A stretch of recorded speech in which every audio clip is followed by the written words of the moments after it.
Hey guys, how's it going? Hope you're doing well. Love ya. Gonna be reacting to my gift to USA by forget this guy's name, Harald or something.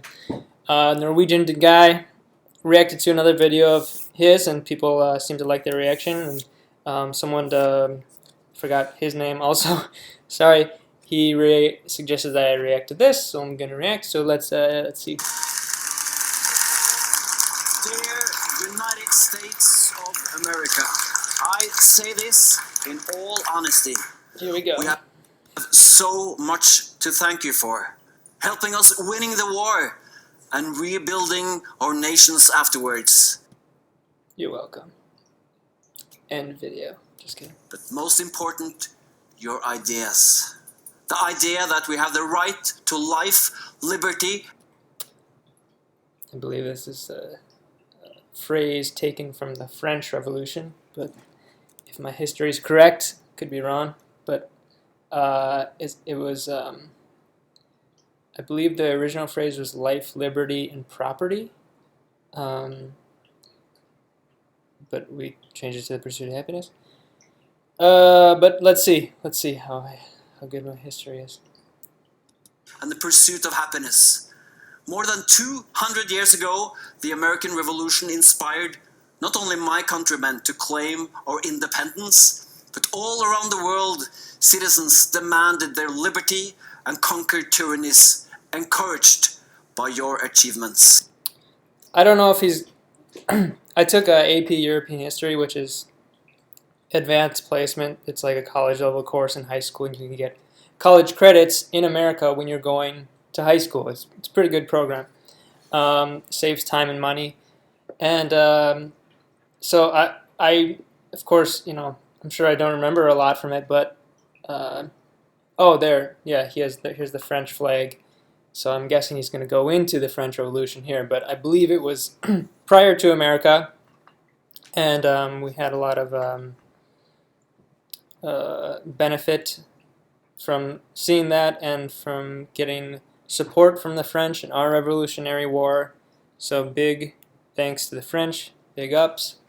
And I mean, not a lot of people know this, particularly not a lot of Americans, especially because, I don't know, a lot of Americans think that America was the first democracy and the only real free country. I remember Joe Rogan had just said that, but he also professes himself to be an idiot and saying wrong things a lot. So anyway, I digress. I'm guessing that's what he's going to go into now. Let's see. If we look to the answer as to why for so many years we achieved so much, prospered as no other people on earth, it was because here in this land we unleashed the energy and individual genius of man to a greater extent than has ever been done before. And now, it's time for us to give something in return. Just like we sorely needed some fresh ideas 200 years ago, I think it's fair to say that you now seem to be in need of some new ideas. Not only are you... Yeah. I don't know who that is. Yeah, I mean... I'm sorry if I'm pausing too much. Let me just explain. I think if you just copied everything that Norway's doing and did it to America, it could be very beneficial. The problem is the people. Is that if you have people that are corrupted, it's just not going to work. People are going to extract the money out that you're putting into programs that you're trying. They're going to mess up the laws that have been enacted. America's doing, I think, the best it can do given the amount of corruption it has. Anyway. Are you less proud of being Americans than you used to be? You are more and more unhappy. On international measures of self-reported life satisfaction, US has dropped from the 13th to the 18th place. And who reigns on top of the chart in happiness? The Scandinavian. This I saw an interesting video where they actually looked into this, and it's a poorly worded how do you say it?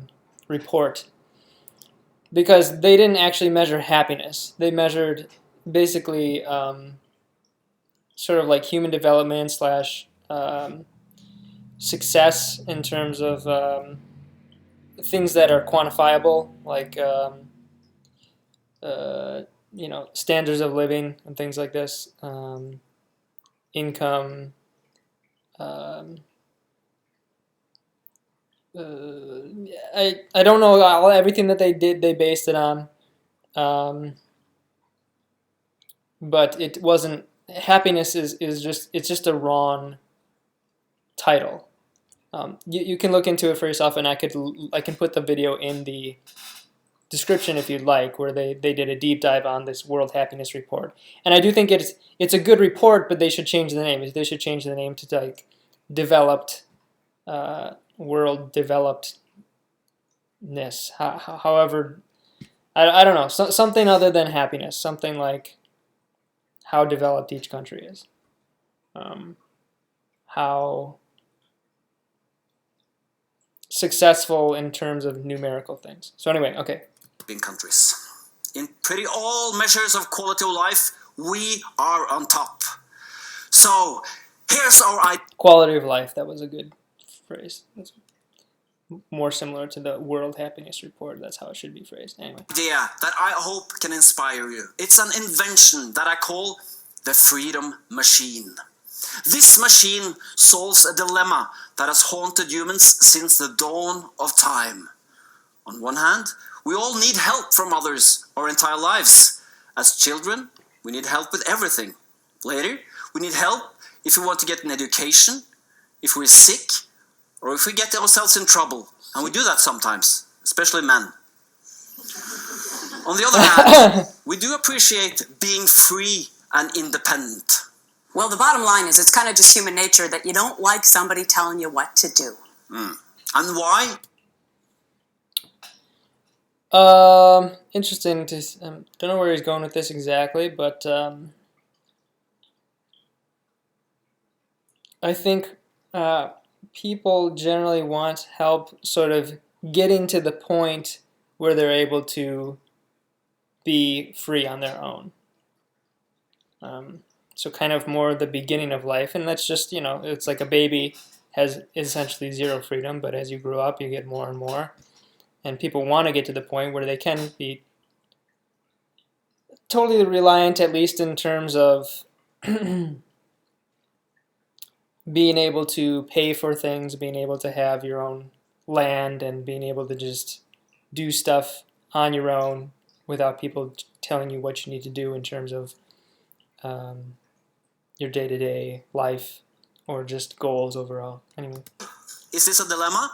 Because in the real world, there's no such thing as a free lunch. In the real world, you cannot expect any help from others without having to give something in return. This explains the discomfort of receiving a gift without having one to give back. That's not exactly what there's no such thing as a free lunch means. There's no such thing as a free lunch means that somewhere along the line, someone's paying for what you're doing, what you're getting. Doesn't mean you don't get things for free. I think he may be misunderstanding and misstating that sort of phrase. There's rare exceptions in that. If you're just in the wilderness and you pick an apple and eat it, But anyway. Sheldon in the Big Bang Theory pointed out when he got a present from Penny. You bought me a present? Uh-huh. Why would you do such a thing? I don't know, because it's Christmas? Oh, Penny, I know you think you're being generous, but the foundation of gift-giving is reciprocity. You haven't given me a gift. You've given me an obligation. Let me say this real quick. I hate that sort of thing. I hate people expecting to get something back for a gift. And that's like, Now, the Norwegian prison systems are very good, but that's basically how American prison systems are run. I've never been in prison, but a lot of videos I've watched and people I've talked to who have been to prison, only I think one or two. But anyway, that's basically how the prison economy runs in America. Is like if you take something from someone, if they offer you something, you owe them something back. It's like the law in there. And so I don't think that's a good sign if that's how the prisons work. I think for my friends, anybody, if I can tell that they want something back after giving me something, I don't think that's a real friend. I think a friend is like you give something, and obviously if it's totally one way, if it's like someone always doing something nice for you and you never do anything for them, then it's like, maybe the person who's only receiving isn't really a good friend either. So, but to expect, especially something specific, but to expect for any particular thing that someone owes you something else, I think is not a good way to live your life, and that's a bad friend, and my friends aren't like that. So anyway. The relationship between young adults and their parents. On average, American parents pay more than $58,000 for the kids to have a proper education. I really would question that statistic because, I mean, I consider myself like born into upper middle class. I guess we started out more like lower middle class, and kind of as my parents moved in their career, particularly my dad, he got more money, so like not in the upper class, but better than most people. And I think a lot of the people that I know, their parents didn't pay for college, or they paid for maybe part of it. My parents offered to pay, and then they retracted that, so they actually didn't pay for, I don't know, my mom said that they would, and then I talked with my dad, and he said that they wouldn't, so. Not everybody's like me. Some parents do pay for everything. But 58,000, I don't know. Maybe he's right. I'll just, sure. And what happens when your parents are paying for you? They have a say in where and what you should study. They feel obliged to visit you at your university. Just wanted to think about that. They have a say in where and what you study. I suppose to some degree, it's hard to relate because like once I turned 18, I was pretty much on my own. But anyway, let's hear him out. To check if everything's okay. And since they have paid for you, it's only natural that in return for all this, your parents expect frequent reports. Hi, Liam. Hi. Do you remember me? Liam. That's usually a British name. I'm your mommy. Do you ever like once in a while be like, wow, I went to like 12 years of school at Simon & Jude's Louisiana, and like, I wonder who signed those checks every year. Well, yours truly did, Mommy and Daddy. When you receive so... I don't know about this, whoever her child is, but like my parents sent me to private school for middle school, just 2 years in middle school. The rest I went to, I was homeschooled for early in my life, and then I went to public school, and I hated it. I hated private school. I never wanted to be there, and my parents brought that up at least once, like, oh, we're paying for this thing, and I'm like, I don't want to go. That's not a thing for you to hold over me. Not that you should hold those things over your kids at all, but anyway, I digress. So much help from your parents, you never get the chance to become independent. A poll by the New York Times found that 3/4 of parents with children between the ages of 18 and 28 said that they had reminded the children of school and other deadlines they needed to meet, like haircuts. That's okay. This is kind of an interesting commentary on America because 3/4 of parents. Schooling. That seems bizarre, honestly, because I don't know. I guess I don't hear a lot of back and forth between children and their parents, and I mean, you know, my friends, I would mostly just talk with them. I wouldn't be around their parents when I hung out with them much.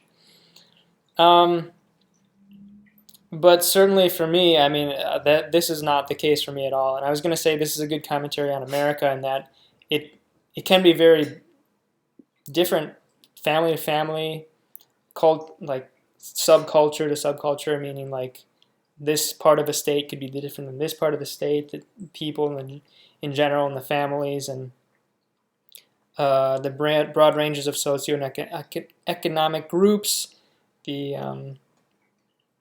different parts of the country, but this certainly was not the case with mine. I mean, my parents didn't even know what was going on in a lot of my life, so it's hard to relate to this. But anyway, let's continue. And doctors' visits. When the creator of the Norwegian TV series Scum, Julia Andem, was Scum. making an American That's how you pronounce it, Scum? version of the show, she had to rewrite the script to make it believable to an American audience. Scum. Because in the Norwegian version, I want to look that up. the teenagers live independent lives with limited interference from the parents. That was how do I say? No, when I was a teenager, that's different. Because he was talking 18 to 28. That's what he referenced before. When I was a teenager, I would have loved to have more independence. I guess I did have a pretty, like, my parents didn't. It's hard to say. I could talk about that for too long. I'm not going to break that down in this video, so let's go. She put it, American parents are on a much larger scale present and involved in their children's lives. In Scandinavia, it's not the parents, but the state that pays for education. Our parents do not have to sign any checks. We apply the state educational loan fund, get our money, and an email saying, good luck with your education, best regards, the state educational loan fund. What they don't write is, shouldn't you be studying something else? What are you going to do with art history degree? Will you ever get a job? And why haven't you called? You never call. Obviously, Scandinavian youth love their parents, but what the loan fund and free education provide is a parent-child relationship without the commitment and guilt. Hence, the level of independence is far greater. That's one thing the freedom machine does. Yeah, hearing this, it makes me really happy that I never got my parents' money for schooling. Yeah, because I wouldn't want to feel guilty about. I mean, it's hard to say. It's hard to say because I don't know. I hated school, but I would have felt much better about it if I wasn't. I would have felt like happier about doing it if I knew I wasn't paying for it. Because when you're putting out money, decent money, and you're working hard and you're getting nothing back, so you're not only just staying at a stable level, you're going down. You're not even going up and working hard. You're working hard and you're going down because you're losing money, in the hopes that you'll go way up in the future in terms of your life and financially. It sucks. It sucks. But I think I could have stomached it a lot better if it was at least being paid for, then I wouldn't be going down financially. So. It sets you free from your parents. The machine also sets you free from your bosses. On YouTube, there are videos of Americans resigning from their jobs in spectacular ways.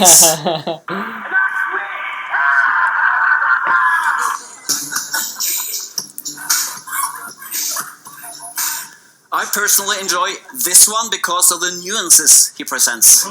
I quit. That's because you're a horrible employer. You're a good person. I appreciate everything you've ever done for me, but I quit, G. This place fucking sucks. Okay, if anybody gets a second, maybe I could put this in the comments or the description too. There's the best one I've ever seen was this guy brought a marching band in. It's incredible. You got to watch it. If you make it to this point in my video, that video is much more entertaining and better. I'll try to find that and link it in the comments or the description. This is a rare sight in Scandinavia. On online forums, people write, "Should I quit my job? I feel guilty for considering it. By quitting now, I probably cost them a small fortune, and I feel rotten for doing this to my boss." I think it's very rare for people to feel that in America. I mean, yeah, I don't. I mean, I think that's probably less than like 10 or 15% of people. Just guessing, because most people are super overjoyed to quit, and they actually feel happy often, because they know that it will cause big problems for the company if they're a key employee. Why do Scandinavians have a less strained relationship to their bosses than Americans? It's because in the US, your boss has so... Oh, was he... Oh my gosh, I'm sorry. Was he talking about... Was this referencing Norwegians talking about? In Scandinavia. On online forums, people write, "Should I quit my job? I feel guilty." Wait. I quit, G. This place fucking sucks. This is a rare sight in Scandinavia. On online forums, people write, "Should I quit?" Oh, this is... Okay, he was referencing a... Of course, okay. He was saying, this is how it is in Norway, as opposed to the previous videos, which were America. Yes, now that makes sense. My bad. In the US, your boss has so much more power over you. Your boss can fire you at any given time. This is one point that I'm not sure. I'm not sure if this is a good thing or bad thing. But from what I can tell and what I've seen in other countries, I think this is generally better than it is. But it's more good than it is bad. And just hear me out for a second. In Brazil, they basically can't be fired. It's very difficult to fire someone, and you have to show...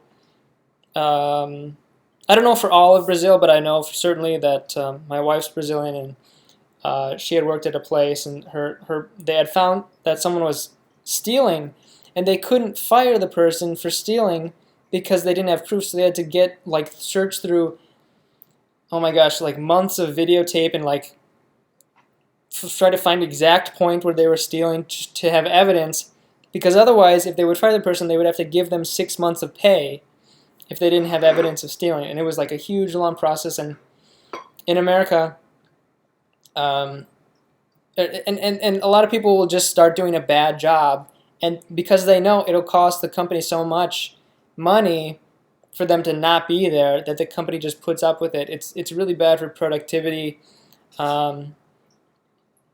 Really hard for especially like small business owners. And it makes it really, really hard, at least in Brazil.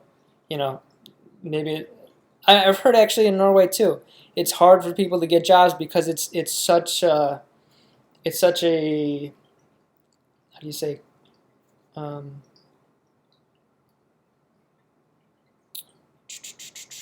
it's such a companionship. What am I? It's such a oh my goodness. It's building a really strong long-term relationship. With consequences for breaking it off. So the people who are employers in Brazil, and again, from what I've heard of people trying to find jobs in Norway, are very wary to hiring a new person because it has to be the right person for the job, as opposed to trying somebody out and giving them a chance, which I definitely support that. So there's positives and negatives. Again, maybe the positives outweigh the negatives. I don't know entirely. I'd have to do a real deep dive into all the data and everything I could find.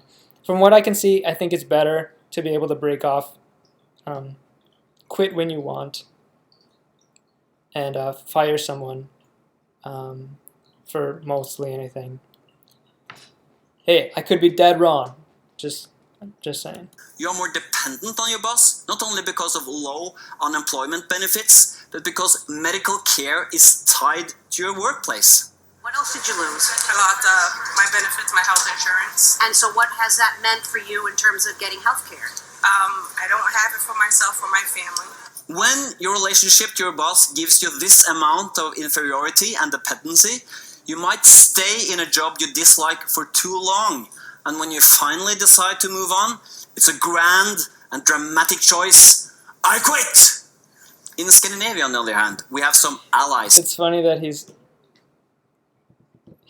dancing in that place, which is basically just like a fast food restaurant, fast casual. So I'm surprised that it's such a big thing. You could probably get another job like that pretty easily, but anyway. That the Americans lack. That changes how we relate to our boss. We have the Working Environment Act that protects us from being fired without the proper reason. If we lose our job and our child falls ill, we're not in... So he said that prevents us from getting fired without proper reason. I would just be curious, especially if any small business owner ever watches this from Norway. I would really want to ask you, or if anybody knows about this, does that hurt your business? Deep trouble because we'll get decent... I'll rewind. Just because small businesses can be very fragile, it can be extremely difficult, even medium and large-sized businesses, but particular small business. I mean, if you're hiring your first employee or just have a couple employees and one ends up being bad or really bad, I don't know the particulars about Norway. If it's anything like Brazil, where they have to pay 6 months of someone's wages if they fire someone, that's a huge cost. And if you're kind of going paycheck to paycheck, or like in terms of your business, I could see it being difficult to start up a small business. And yeah, I don't know. I don't know about that. That's seems at least questionable to me. I'm not saying it's wrong. I'm not saying it's right. I'm saying I would have a lot of questions. Reason. If we lose our job and our child falls ill, we're not in deep trouble because we'll get decent unemployment benefits and free medical treatment. So the decision to finally resign doesn't feel as grand and dramatic. Here's a Swedish guy who is inspired by the Americans and resigns in public. The medical. I just made a video kind of complaining about how terrible the American medical infrastructure is, and in terms of insurance and things. We have some great care. I think some of the best in the world. But to get to that care can be very complex. Unemployment benefits are not amazing. There's something. But yeah, I mean, obviously everything like this is better in Norway. So. But without that boiled up anger. Ett kundmeddelande. Efter snart 11 års fritidsarbete som serviceinriktad kassör slänger jag idag in handduken för gott. Jag vill passa på att tacka er alla kunder som indirekt betalat min lön. Jag vill även tacka personal och ledning som fått mig att trivas och stanna kvar. Slutligen vill jag passa på att inför framtida utmaningar önska mig själv ett stort lycka till. That's very sweet. Makes me smile. The freedom machine also liberates you from your spouses, or, to call a spade, liberates women from men. All straight women dream of a man that is kind, handsome, and exciting, but... This is hilarious. This guy looks like a joke. What's going on here? When you're choosing a guy to have kids with, you need to get realistic. This is when American women use a different set of criteria than their Scandinavian sisters. The big question becomes... So, how to get a rich guy? I'm going to be talking about... No. No. No.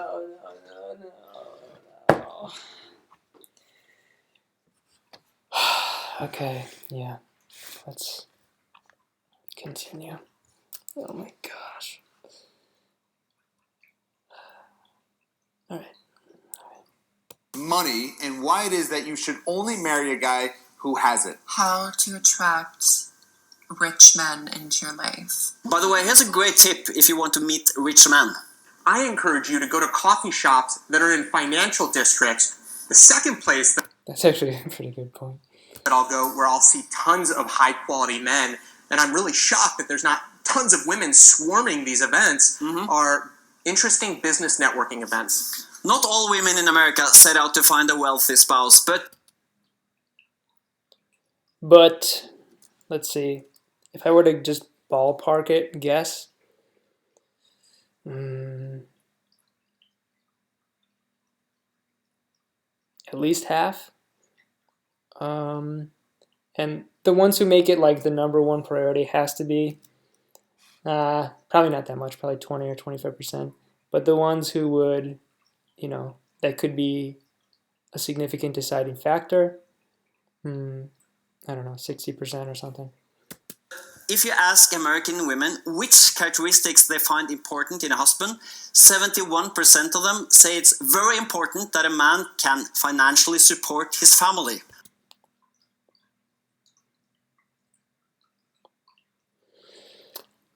It's an interesting thing because I think that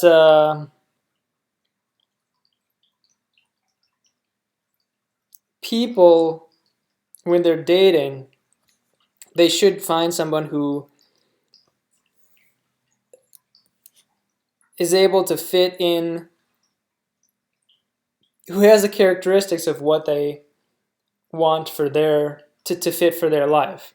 So just to take something that's non-financially related, if you want to, if somebody wants to, let's see, they wanted to be able to travel a lot for work or something, right? And they want to have children. They want to be able to find somebody who's able to, and they care about their children a lot. They want to find somebody who's able to take care of the children when they're away. If they're away for a few weeks or a month or something on a business trip, and that's the nature of their work, then it would make sense if a man was like, okay, I'd like to find a woman who, works locally or doesn't work in the same capacity that I do, is leaving for many months and weeks, so that there's someone there for the children. I would go, okay, that kind of makes sense. A lot of women in America are like, I want to stay home and I want the man to like pay for the things and take care of me. Okay, I think that's borderline crazy, but it's your life. If that's your life, and you find a man who goes, I want a woman who will stay home and to take care of. Okay, those two people go together. Fine, whatever. Live your life. Who am I to say what you should do, should or shouldn't do? So in terms of that, this is, I think, okay if there's also 71% of men that find it very important that they financially support their family. I would guess it's less than that, but anyway, let's continue. Why do American women care so much about men's income? Is it because they're superficial? No, it's all about practicalities. If you are an American woman... And sort of more traditional gender roles, which it's funny because feminists in America are always like raving against that, but yet you can see from the statistic, vast majority of women, or at least certainly the majority, still are functioning in terms of getting a partner in these traditional gender roles. And you want to have a child. The average delivery now costs more than $4,500, even with insurance. You will... Oh my gosh, quick note. My teeth are pretty good, but I just have a problem here with my gums. And my something with my jaw. It's not too serious. but I asked about getting it basically fixed, and the dentist said it sounds like it would cost maybe $6,000 or $8,000, which is like, oh my goodness, that's a lot of money. I mean, I think even in Norway that would be like a decent chunk of income, right? Like what 5%, 5 to 10% or something, the average Norwegian. Anyway, You will not get paid maternity leave. You won't get cheap daycare, and you won't get child support. yeah. So here's kind of brings up another issue with America, is that if you are very poor, you do get a lot of these things. You can get daycare taken care of, child support. You can get actually food, possibly free diapers. Actually, I don't know about the diapers, but definitely food, housing. So that's what's called. There's in urban areas, the single motherhood rate can be 75% or higher, because the thing with Norway and comparing America with other countries is especially Norway, where it's like so much of a unicultural society, and that people have generally similar beliefs and values and things like that, in terms of not being a drain on society, trying to have a happy life and be productive and not cheat people and be good, and so on and so forth. And I think that's due to a lot of Protestant, even if people aren't Protestant or Christian, a lot of the Protestant values. And in the urban areas of America, it can be, I've heard 75% single motherhood. So that means 75% of children don't have a father around, or are just taken care of by a single mother. And this brings up so much mental health issue, and just causes problems upon problems and problems. And so I think Norway, from what I've heard, has been dealt with mental health issues and trying to make things better in terms of mental health. But we don't really do that so much. So I mean, I think all these things, these could be, it could be great if the government paid for more things. But if the mental health aspect is not taken care of, people will just keep trying to suck out as much money as they can and trying to do as little as they can. I know a lot of people that are like that. This is why you need a man to support the family. And this is why 27% of American women end up being stay-at-home moms. The men are required to bring home the bacon, so broke men are hurting American women's marriage prospects. It's so funny. In America, feminists are complain constantly about how much less they're paid, and how they need to get more money and more power and so on and so forth. And then they complain that they make more than men that they encounter. So it's like, oh my gosh, that's I don't even need to say more about that. But in Scandinavia, where women can, thanks to the government, give birth for free, get paid maternity leave, cheap daycare, and monthly child support for everyone, of course, it's nice to have a man, but they are not dependent on him. Also, having those I think it's good in terms of if she happened to make a mistake, and maybe she married a guy that seemed good at first, but then he started being abusive or something. I think that's wonderful. That's a perfect thing to have, to be able to rely on these sort of things. I think for the most part, couples are married. They should. To me, I understand if people might want to ridicule this, or think it's ridiculous or old-fashioned, but I do think marrying someone and doing everything possible to stay together is the right thing to do, because especially for a child, it's so much better for their mental health and for their life if you know how to intelligently fix problems and like deal healthily with disagreements, and you can be a great role model for a child of how to kind of move forward in life and be a good person. It's just bad for children when the parents divorce, and I think it's bad for people in general to divorce. I think you should really try to marry the right person and try to really stay with that person. It can be extremely difficult, maybe one of the hardest things in the world, but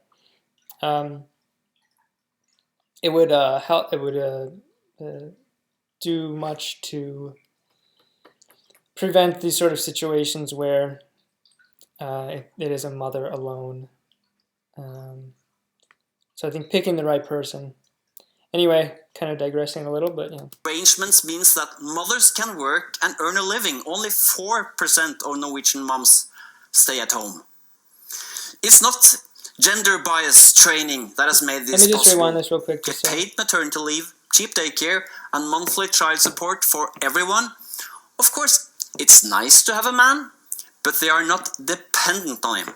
Also, having those arrangements means that mothers can work and earn a living. Only 4% of Norwegian moms. So here's where I'm going to go, yeah, this is way better. Because a lot of sort of the mental health issues that I find are exacerbated by moms sitting home and with nothing to do. And I think it drives people a little crazy if you don't have anything to do. You start finding problems where there aren't problems. You start creating problems where there aren't problems.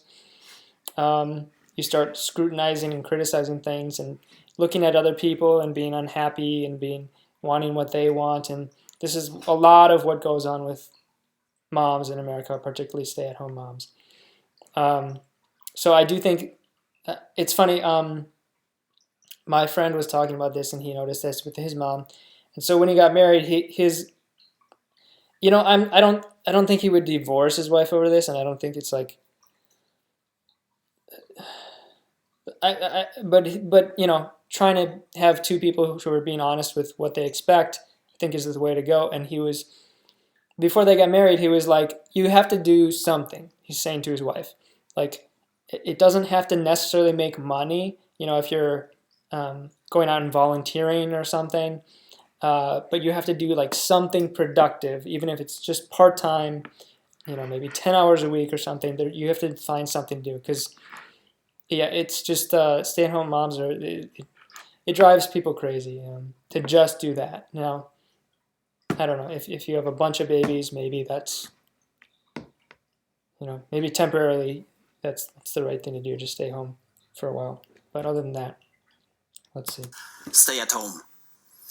It's not gender bias training that has made this possible. It's government-funded services that allow Scandinavian women to have more freedom and equality.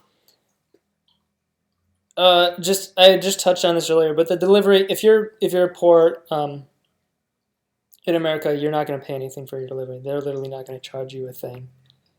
I mean, like, very poor. You might get a bill, but they're not going to like come after you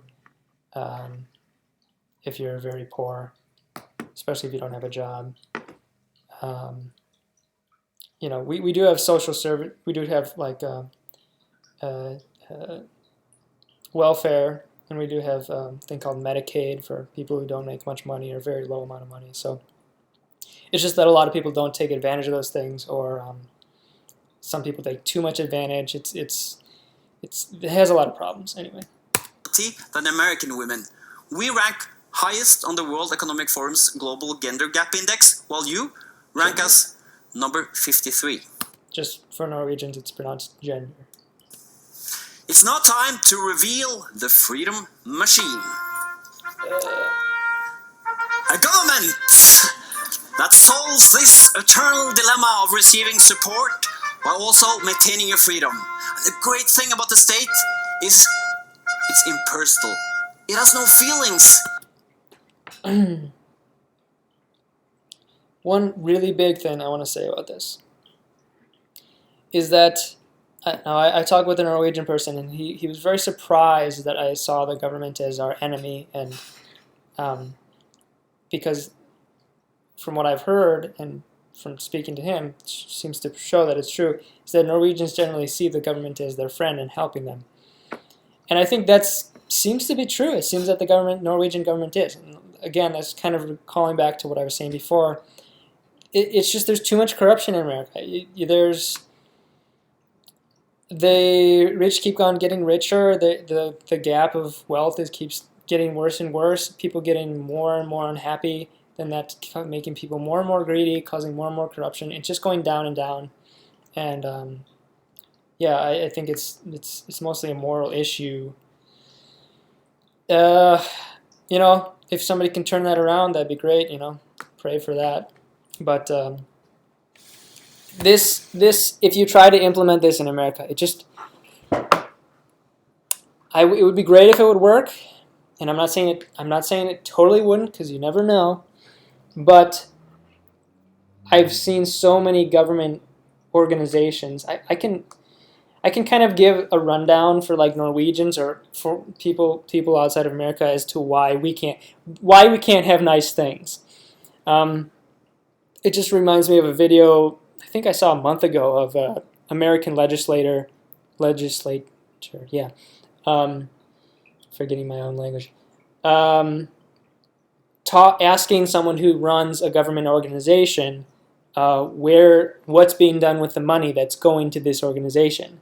And he never answers the question. He keeps dodging it and saying, we'll get back to you about that. And he says, like, we help a lot of people. We help a lot of small businesses. He keeps going on and on, but he never says exactly where the money's going to. So, I mean, that's just one thing. I mean, I could talk about that for a million years. But there's so much corruption in America, so much so much lack of morality, I would say. It's like if you just went to imagine implementing these policies, like giving a bunch of these policies to, you know, a country like I don't know, Sierra Leone or Liberia or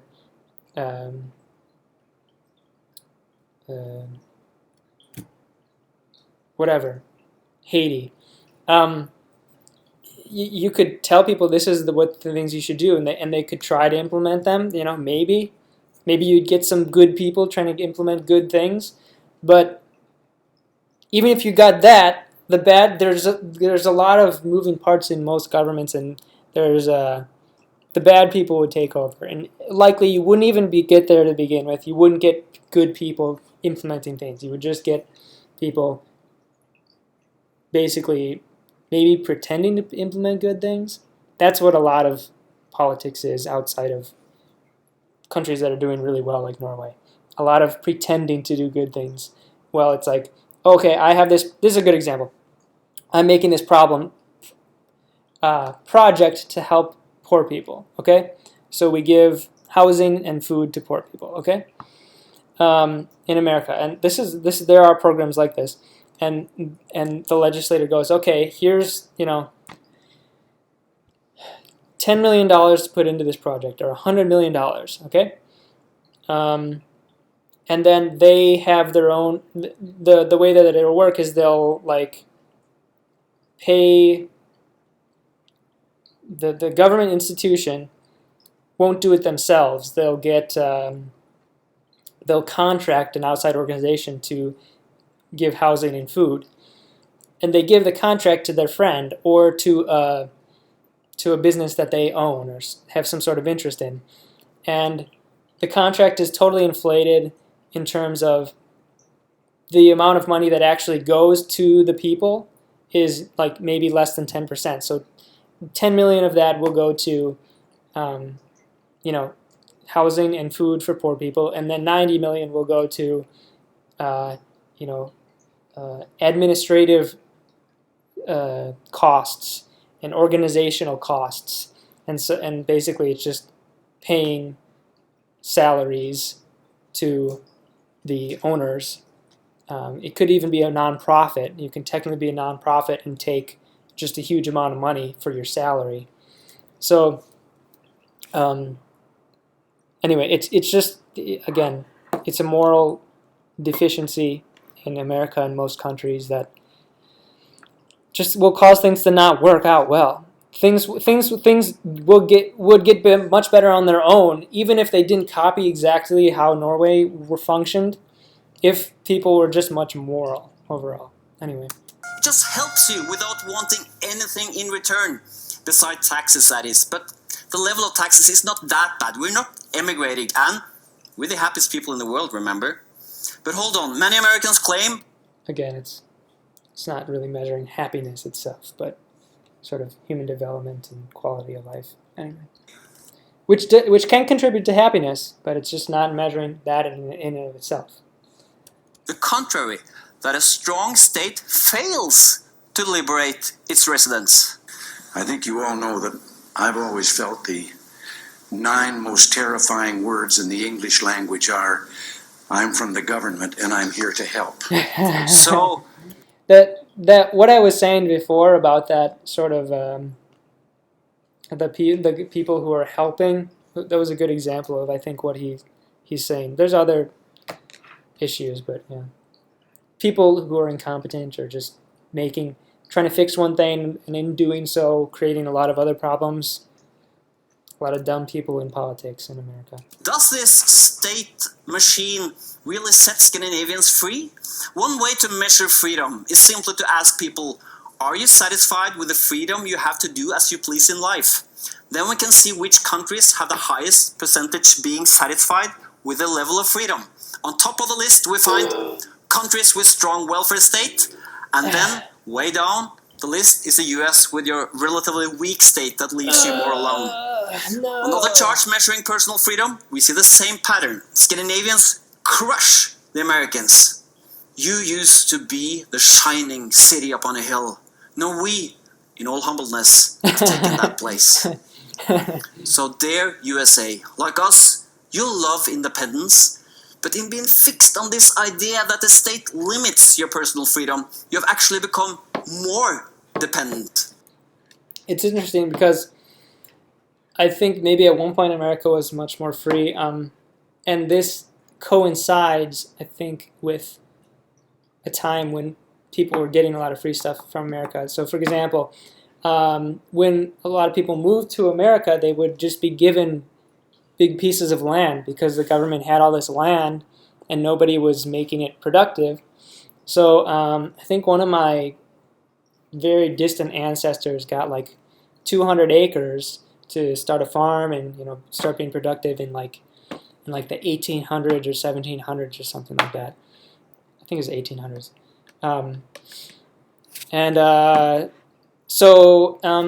It wasn't something to like fall back on in terms of if you got like hurt or something, having a crutch, but it was something to be like, hey, here's a good thing, a big thing that can really help you in making a life for yourself. And I think that's the best sort of way to give people freedom. It kind of goes back to my own political beliefs in that I think we should be trying to help the people at the bottom as much as we can. Give them the tools to become as independent as they can. And I think part of that is limiting how much kind of wasteful spending is done by the higher income people. So I think, anyway, this is a whole nother video and I'm digressing, but high luxury taxes and high luxury import taxes and things like this, I think would help encourage investment and discourage luxury, wasteful spending. Again, getting off track here, but to get more on the point, I think much more helping people, I think giving maybe people a certain amount of money to do what they want over the first few decades of their life. So if you want to start a business, you can get some money from the government. If you want to go to school, you get some money from the government. If you want to just work somewhere, you can save that and invest that money, or do something like this. I think would be a great program. But anyway, off topic again. This is a real long video. If you stuck it out, wow, God bless you. Without public support, you must rely on your parents, your employers, and your partners to take care of you. Please swallow your pride and do as we have done. Build a powerful... So this is kind of why... Just go back to this. This is why I'm really big into investing, and I try to encourage other people to invest, because you can basically eliminate all of these if you start investing. You can just live off of dividends if you invest well. And that's kind of where a lot of Americans turn. And Norway does that itself. I mean, that you have the investment fund. The government has that, and I think Norwegians themselves invest. I actually don't know that much, but I would imagine so. Anyway. We have done. Build a powerful, competent, impersonal, caring government machine that sets you free. Yeah, that's the thing. That's exactly what I was discussing before. It would be great to build that, but it brings me back to a famous phrase, but my Brazilian friend told me, is like, people get the government they deserve. And, of course, there's always going to be some really good people that don't deserve to have a bad government, and they're in that country. On the other end, there'll be some really bad people who are getting benefit from a decent government comparatively. But on average, I'd say Americans are kind of getting the government as they deserve. Norwegians are kind of getting the government they deserve. Brazilians are kind of getting the government they deserve. It kind of makes sense. And I don't even really like the word deserve, but people get the government, I should say, that they... Yeah, I don't want to say good, deserve in terms of... I don't know, it's hard to say, but it would be great. I'll just rewind this really quick to say, like, build this sort of government, right? Your employers and your partners to take care of you. Please swallow your pride and do as we have done. Build a powerful, competent, impersonal, caring government machine that sets you free. This idea is... It's just not going to happen in America. It won't happen. I mean, I don't like to be a pessimist, but it's not going to happen. Caring, a government, that those two words don't go together in America. Competent, impersonal. Competent, personal, caring. No, I would not use those words to describe any part of the American government.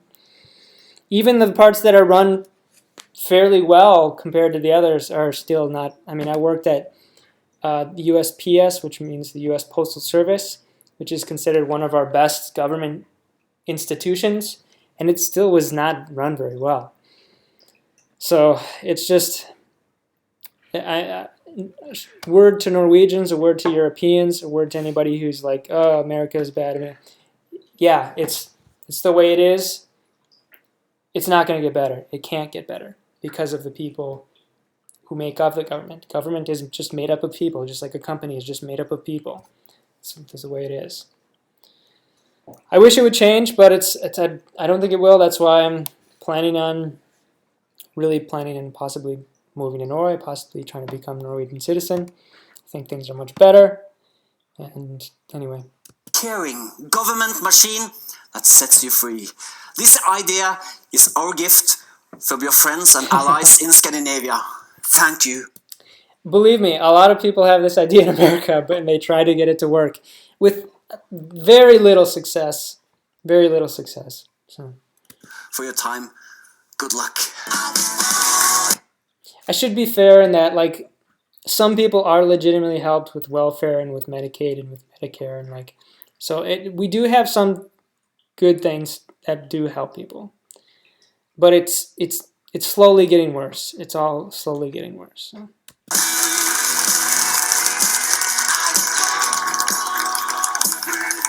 Oh, might cut that out if I get a copyright strike. I don't want to get copyright strike. Anyway, yeah, that was a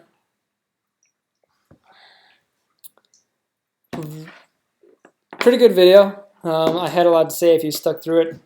Wow, good for you. God bless you. I hope it was at least somewhat interesting. Ups and downs in the video, certainly. But yeah, thank you very much for watching. Love ya. Have a good one. I'd love to hear anybody's thoughts. If you would like, definitely comment. Comment much more than subscribing and liking. I really like to hear what people think. I really like to hear feedback. And I'm not claiming I know everything, not claiming I'm perfect.